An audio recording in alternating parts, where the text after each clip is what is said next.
Pathmark is the intelligent tool of your website lead generation. With increasing online competition, over 98% of website visitors don't convert.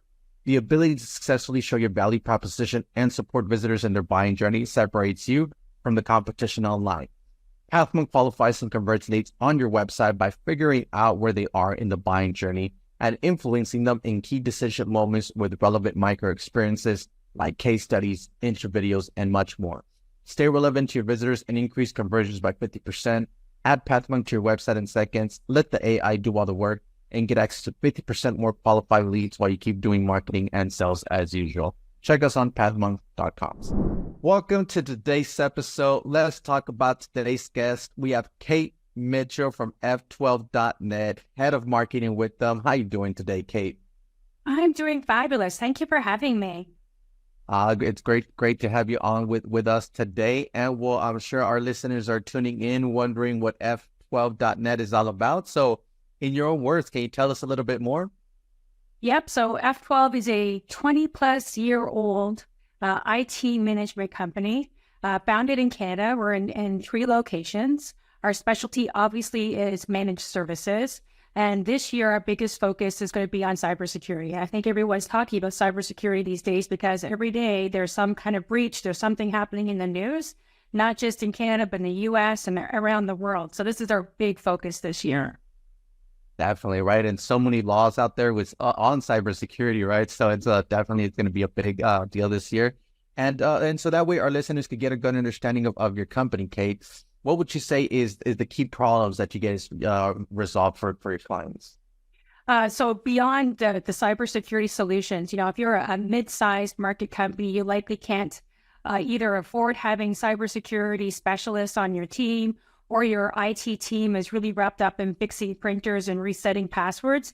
That's where F12 really comes in and shines, right? So we're kind of there as an extension of your already in-house IT team, or if you're a company that's really looking to be more in the cloud type of solution, so you don't have internal IT, we are there for you, right? So we are that, literally you can just push F12 on your keyboard and you would have customer support if you were a customer of F12. We made it so dead easy, simple for people to get IT support these days. Definitely important. Love that. And is there a certain vertical then, segment? Is there an ideal ICP that F12.net likes to go for, Kate? Yep. So we are, like I said, a mid-market company. So we are really focused on kind of the 50 to 500 employee range. We do cross all verticals. Government is one that we don't really spend a lot of time in, maybe localized government, but really healthcare, retail, manufacturing, professional services. Those types of companies are really ideal for us. Any company that is heavy in compliance, so PETA compliance or HIPAA compliance, that would be your healthcare. We're really their partner with them. In addition to that, we are working with Cybersecure Canada, which makes us a premier partner. Definitely important. And so then how would somebody like say in the healthcare, a law firm, somebody in construction, manufacturing, how would they usually find out about F12.net? Is there a top client acquisition channel for you guys? So this year, it's all about LinkedIn. I am everywhere LinkedIn. This tool somehow is it's shining for me this year. That and 6 Sense. I don't know if your listeners are big in intent data and using tools like 6 Sense to kind of uncover that dark web. We're doing tons and tons of intent data through 6 Sense, and we're using LinkedIn to amplify and enhance that data, so making it very easy for our sales team to do their reach out, right? So they get the intent data on 6 Sense, and then they use their sales navigator to unlock contacts and send emails. Definitely important. And so on that note, so that way our listeners could go ahead and visit you.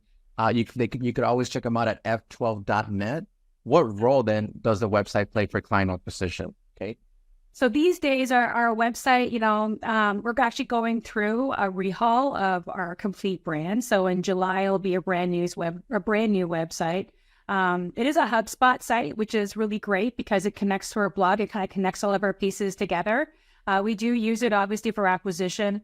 I have a big SEO and backlink strategy that we are diligent with.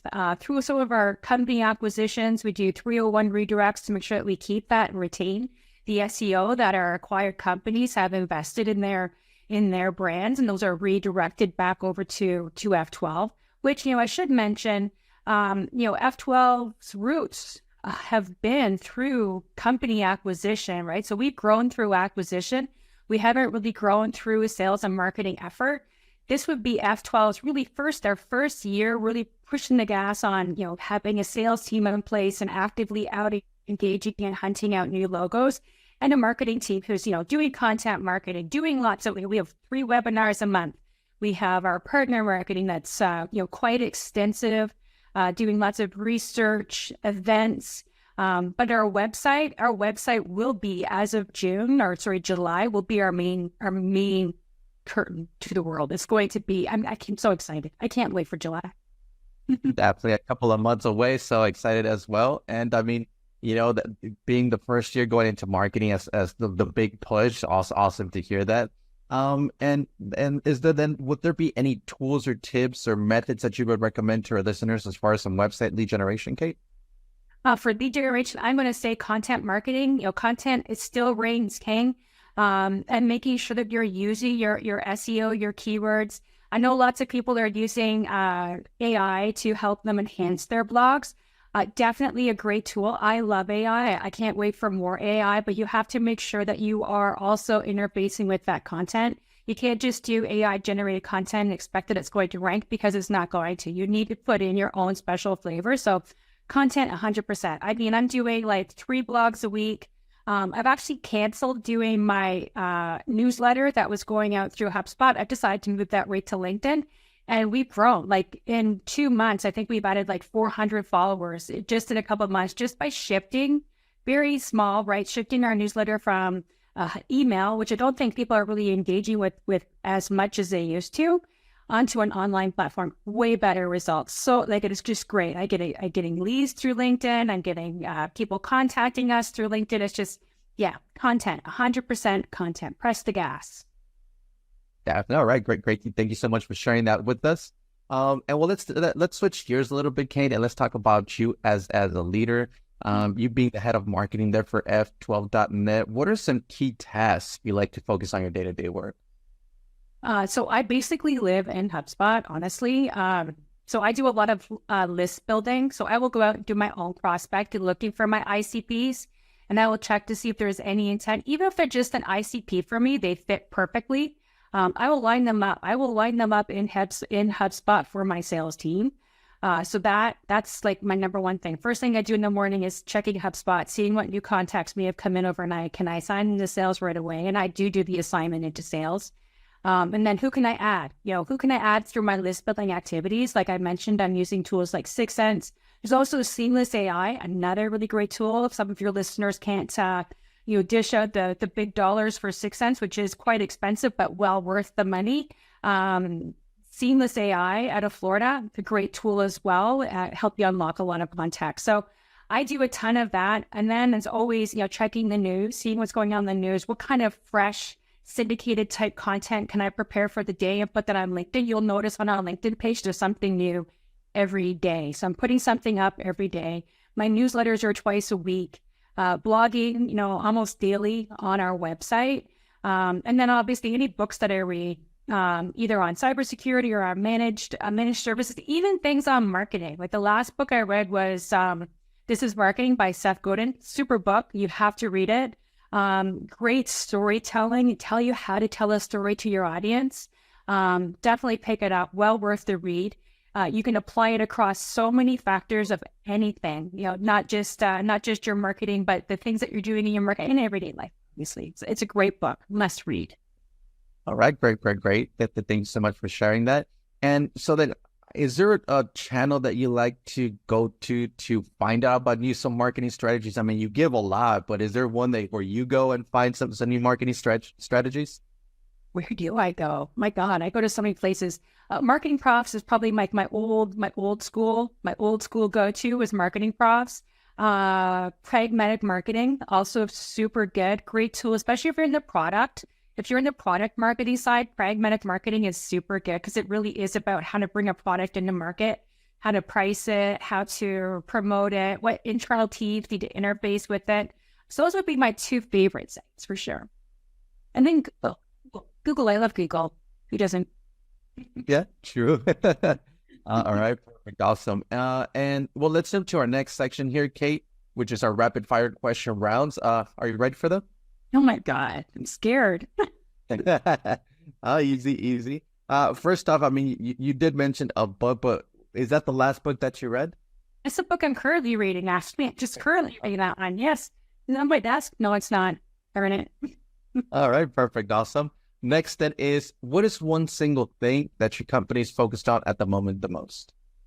The one is AI. Definitely AI. We are most focused to doubling down on everything AI, not just in terms of how we can use it to enhance our productivity as a team, but also how we can use AI to better secure our customers and increase their productivity. So this is a huge focus. It's everywhere from our receptionist all the way to our shipping. Like it's everywhere inside, ingrained in our phone system.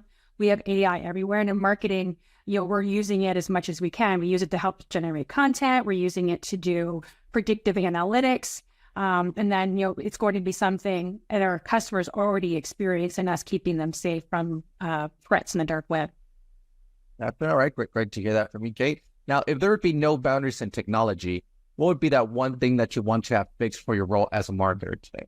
Oh, I love automation, but if I could just automate it a little bit more, and if automation could just become a little more personalized, I don't feel like that's personalized enough. Like we have automation that works well, but if we can get it to do personalization and segmentation to help us better our email campaigns, I would be thrilled. No such tool exists. Trust me, I've looked. You can stitch things together. So if you could just have one tool that kind of does it all, I would love that so much. Like all of our marketing stacks are like 50, 40 products. I would like to have a marketing stack that's 5 products. That's it. Oh, no, that would be nice. Yeah.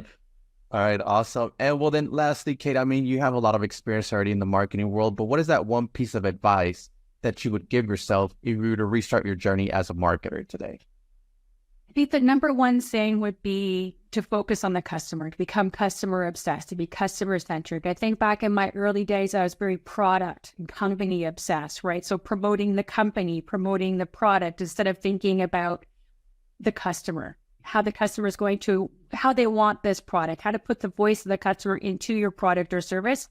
So that would be my number one thing. I would go back and I would change my mindset to be customer obsessed, 100%. Yeah, absolutely right. Important. Hey, well, Kate, thank you so much for being on today's episode. But before we do end, I do want to give you the last word. So if someone forgets everything about the interview today, what is that one thing they should remember about F12.net? The one thing, now you stymied me. The one thing that you should remember about F12.net is that we're more than a managed IT services company, that we're really doubled down on cybersecurity and keeping our customers safe. Whether you guys heard it, you could always visit them at F12.net. Mission critical IT services, reliable and efficient technology solutions. Kate, thank you so much for being with us today. And to our listeners, thank you so much for tuning in. And I'm looking forward to our next episode at Pathmonk Presents. Thanks a lot, Kate. Thank you.